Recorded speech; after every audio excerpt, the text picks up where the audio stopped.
Bonjour, nous allons parler des coordonnées d'un point dans l'espace.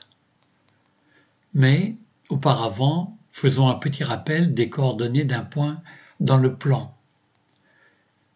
Dans le plan, on a choisi deux droites perpendiculaires qui vont nous servir d'axe. On appelle O le point d'intersection de ces deux droites et on choisit un repère sur une des deux droites qu'on va appeler l'axe des abscisses. On a choisi ici comme repère sur l'axe des abscisses le repère OI, c'est-à-dire que I est le point d'abscisse 1 sur l'axe des abscisses. Et on a choisi sur l'autre axe, qu'on appelle l'axe des ordonnées, le repère OJ. Dans ce repère OIJ, le point M qui est actuellement construit a pour coordonnées 3, 2. Pour l'instant, ne tenez pas compte du 0 qui suit le 3 et le 2. Alors, pourquoi le point M a-t-il pour coordonnées 3, 2 ? Eh bien, parce que si on part de l'origine du repère et qu'on veut aller jusqu'en M, en suivant dans un premier temps l'axe des abscisses, on va se déplacer de 3 unités de distance dans le sens positif pour arriver jusqu'en A. Puis après, on va se déplacer parallèlement à l'axe des ordonnées de 2 unités de distance dans le sens positif. Donc le point M a pour coordonnées 3, 2. M étant ici, pour aller de l'origine du repère au point M, on se déplace de 2 unités de distance sur l'axe des abscisses dans le sens positif, donc l'abscisse de M est 2. Puis on se déplace de 3 unités de distance parallèlement à l'axe des ordonnées dans le sens positif, donc l'ordonnée de M est 3. M a pour coordonnées 2, 3. Si M est ici sur l'axe des abscisses, on s'est déplacé de 3 unités de distance dans le sens positif sur l'axe des abscisses, donc l'abscisse de M est 3, et on ne se déplace pas parallèlement à l'axe des ordonnées. Donc l'ordonnée de M est 0. M a pour coordonnées 3, 0. Si M est ici maintenant, pour aller de l'origine du repère à M, on ne se déplace pas sur l'axe des abscisses, donc l'abscisse de M est 0, et on se déplace sur l'axe des ordonnées de 3 unités de distance dans le sens positif, donc l'ordonnée de M est 3. Les coordonnées de M sont 0, 3.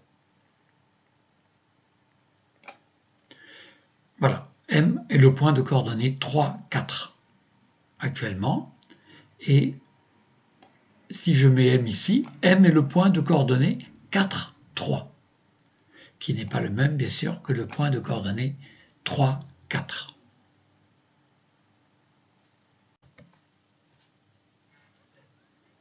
Intéressons-nous maintenant aux coordonnées d'un point dans l'espace.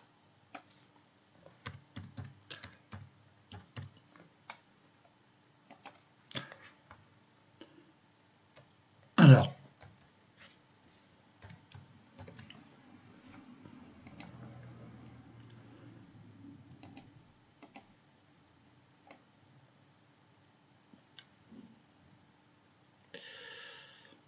j'ai toujours quelques difficultés.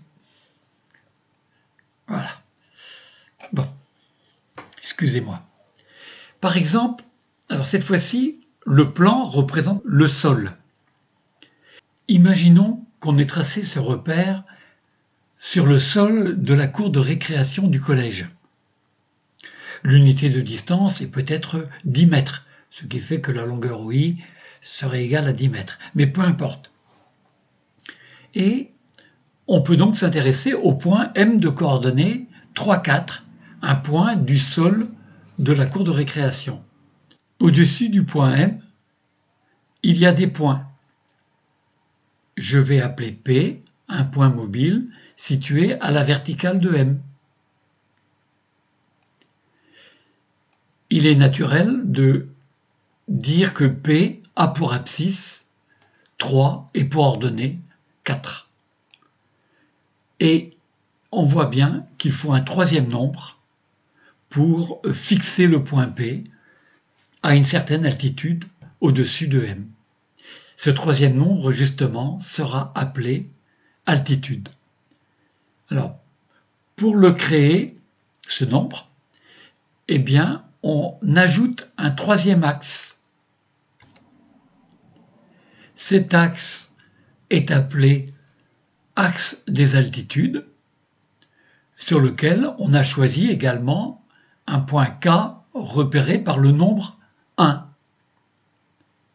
Comment lire l'altitude de P? Pour mieux visualiser les choses, construisons le pavé droit dont une base est OAMB et dont un sommet est P. Tous les points de la face supérieure de ce pavé droit sont à la même altitude. Le point P est à la même altitude que le point E. Son altitude est donc 2. Les coordonnées de P seront donc 3, 4 comme M, mais 2 comme altitude. M, lui, a pour altitude 0. Il est au sol. Remarquons que pour lire les coordonnées de P, il suffit de faire comme on l'a fait tout à l'heure dans le plan.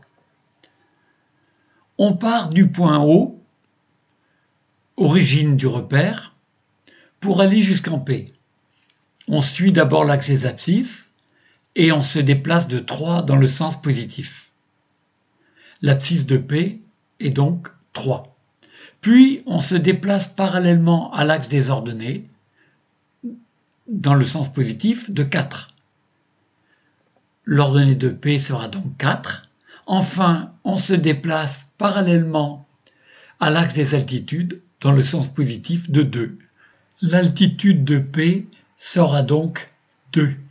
Modifions la position de P. P a pour altitude 1.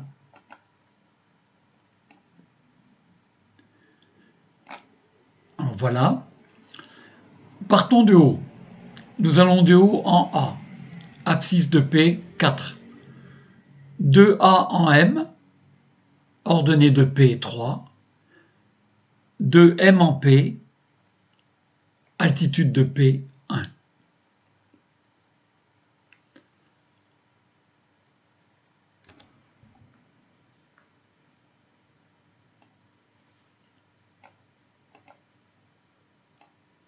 Si P est en M, il a toujours pour abscisse 4 pour ordonnée 3, mais maintenant son altitude est 0.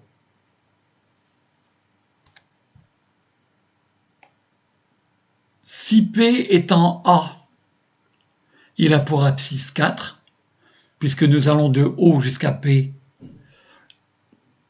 en nous déplaçant de plus 4 sur l'axe des abscisses, mais il n'y a plus à se déplacer parallèlement à l'axe des ordonnées, donc l'ordonnée est 0.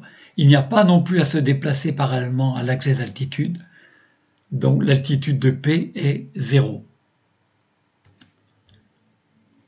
Pour cette position de P, on part de l'origine pour aller jusqu'au point M en parcourant plus 4 sur l'axe des abscisses. Puis, on ne se déplace pas parallèlement à l'axe des ordonnées, donc l'ordonnée de P est 0. Et on se déplace de plus 2 parallèlement à l'axe des altitudes, donc l'altitude de P est 2. P a pour coordonnées 4, 0, 2.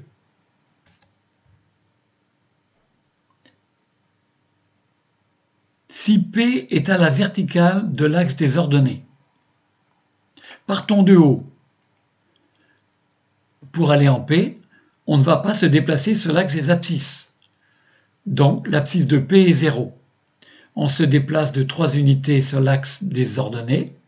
L'ordonnée de P est 3. Et on se déplace de 2 parallèlement à l'axe des altitudes. L'altitude de P est 2. P a donc pour coordonnées 0, 3, 2. Amenons P en E. Cette fois-ci, pour aller de haut en P, on ne s'est pas déplacé sur l'axe des abscisses. L'abscisse de P est 0. On ne s'est pas déplacé sur l'axe des ordonnées, ni parallèlement à l'axe des ordonnées. L'ordonnée de P est 0. Et on s'est déplacé de plus 2 sur l'axe des altitudes. L'altitude de P est 2.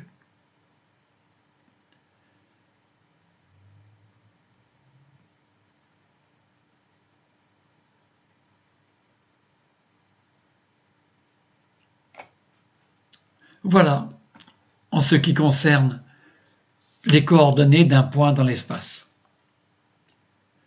En quatrième, on se contentera de parler de coordonnées positives. Voilà pourquoi mes nombres sont restés toujours positifs dans l'activité. Merci de votre attention. À bientôt.